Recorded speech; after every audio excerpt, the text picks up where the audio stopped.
ప్రభుత్వ జీవో సాక్షిగా మరోసారి క్రెడిట్ చోరీ బట్టబయలైంది. విశాఖ డేటా సెంటర్ కు భూములు కేటాయిస్తూ ఏపీ ప్రభుత్వం జీవో జారీ చేసింది. వైఎస్ జగన్ హయాంలో తెచ్చిన అదానీ డేటా సెంటరే Google data centre.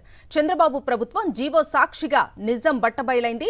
Adani infra, Adani connects India, Adani పవర్లకు భూములు కేటాయించింది ప్రభుత్వం. మొత్తం 480 ఎకరాలు కేటాయిస్తూ కూటమి సర్కారు ఉత్తర్వులు జారీ చేసింది. Raiden Infotech India notified పార్ట్నర్లుగా అదానీ, భారతి ఎయిర్టెల్ ఉన్నాయి. అదానీ, భారతి ఎయిర్టెల్ కు భూములు కేటాయిస్తూ ఉత్తర్వులు జారీ అయ్యాయి. అడవివరంలో 120 ఎకరాలు, తుర్లువాడలో 200 ఎకరాలు, రాంబిల్లిలో 160 ఎకరాలు కేటాయించారు. అన్ని రాయితీలు అదానీ సంస్థకు ఇవ్వాలని ఆదేశాలు జారీ అయ్యాయి.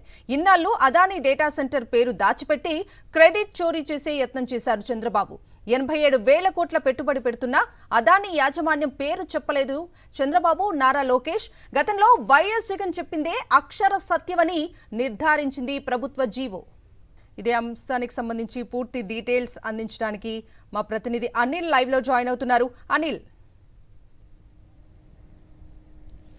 చంద్రబాబు క్రెడిట్ చోరీ భాగవతం మరోసారి బట్టబయలైంది. డేటా సెంటర్కి సంబంధించినటువంటి వాస్తవాలు జీవో నెంబర్ 66 సాక్షిగా వెలుగులోకి వచ్చాయి. పూర్తిగా విశాఖలో డేటా సెంటర్ ఏర్పాటు చేస్తున్నది అదానీ అని మరోసారి స్పష్టమైంది. దాదాపు 87,000 కోట్ల రూపాయలు పెట్టుబడి పెడుతున్నటువంటి అదానీ పేరు ఎక్కడా బయటకు రాకుండా ఇప్పటి వరకు తమ సొంత ప్రచారానికి డబ్బాకు వాడుకున్నటువంటి చంద్రబాబు ప్రభుత్వ బండారం అంతా కూడా ఒక్కసారిగా బట్టబయలైంది. గతంలో ఏదైతే డేటా సెంటర్కి సంబంధించినటువంటి కరస్పాండెన్స్ అంతా కూడా జీవో నెంబర్ 40 పేరు మీద జరిగింది. ఆ కరస్పాండెన్స్ను బేస్ చేసుకునే దానికి కొనసాగింపుగానే ఇప్పుడు జీవో నెంబర్ 66 ఇస్తున్నట్టుగా కూడా పూర్తిగా అందులో పొందుపరచడం జరిగింది. దాదాపుగా చాలా అంటే 3 ప్రాంతాల్లో ఉన్నటువంటి ఏరియాల్లో ఇప్పటికే డేటా సెంటర్కు భూములు కేటాయిస్తున్నట్టుగా కూడా ఇప్పటికే ప్రభుత్వం జీవోలో పొందుపరచడం జరిగింది. తర్లువాడలో 200 ఎకరాలు, అలాగే అడివరంకి సంబంధించినటువంటి ప్రాంతంలో 120 ఎకరాలు, రాంబిల్లి మండలంలో రాంబిల్లి ప్రాంతంలో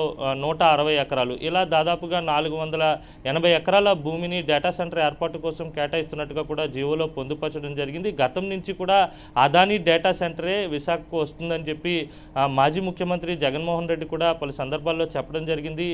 చాలా మేధావులు కూడా చాలా సందర్భాల్లో కూడా చెప్తూ వచ్చారు. అయినప్పటికీ కూడా ఆ తప్పుడు ప్రచారానికి డేటా సెంటర్ తామే తీసుకొచ్చామని చెప్పుకోవడానికి, అలాగే పెద్ద ఎత్తున క్యాంపెయిన్ చేసుకోవడానికి వాడుకున్నటువంటి చంద్రబాబు, అలాగే ప్రభుత్వ పెద్దల బండారం అంతా ఒక్కసారిగా బట్టబయలైనట్టుగా భావించాల్సి ఉంటుంది. ఎందుకంటే అదానీ డేటా సెంటరే ఈ గూగుల్ డేటా సెంటర్ అని మొదటి నుంచి కూడా పెద్ద ఎత్తున చర్చ జరుగుతూ వచ్చింది. జీవోలో కూడా అదే మాదిరిగా పొందుపరచడం జరిగింది. రైడన్కు పార్ట్నర్స్గా ఉన్నటువంటి అదానీ కావచ్చు, భారతీ ఎయిర్టెల్ కావచ్చు భూములు కేటాయిస్తున్నట్టుగా ఇప్పటికే పొందుపరచడం జరిగింది. అదానీకి సంబంధించినటువంటి ఇన్ఫ్రా కావచ్చు, లేకపోతే అదానీ పవర్ కావచ్చు, అదానీ కనెక్ట్స్ ఇండియా కావచ్చు, ఇవి మూడింటికి కూడా భూములు కేటాయిస్తూ ప్రభుత్వం నిర్ణయం తీసుకుంది. విశాఖలో ఏర్పాటు కాబోతున్నటువంటి ఉమ్మడి విశాఖ జిల్లా వ్యాప్తంగా ఉన్నటువంటి ఇప్పుడు అనంతపురం మండలం కావచ్చు, లేకపోతే రాంబిల్లి కావచ్చు, అడివరం కావచ్చు, ఈ 3 ప్రాంతాల్లో ఏర్పాటు కాబోయేటువంటి డేటా సెంటర్ ఏదైతే ఉందో ఆ డేటా సెంటర్ పూర్తిగా అదానీ పరిధిలోకి వస్తుంది అనేది స్పష్టంగా గమనించాల్సి ఉంటుంది. ప్రభుత్వం ఇచ్చినటువంటి జీవోలో కూడా అదే పొందుపరచడం జరిగింది. ఒక్కసారిగా జీవో బయటకు రావడంతో చేసుకున్నటువంటి తప్పుడు ప్రచారం అంతా కూడా పటాపంచలైనటువంటి సందర్భం కనిపిస్తుంది. Right Anil, thank you.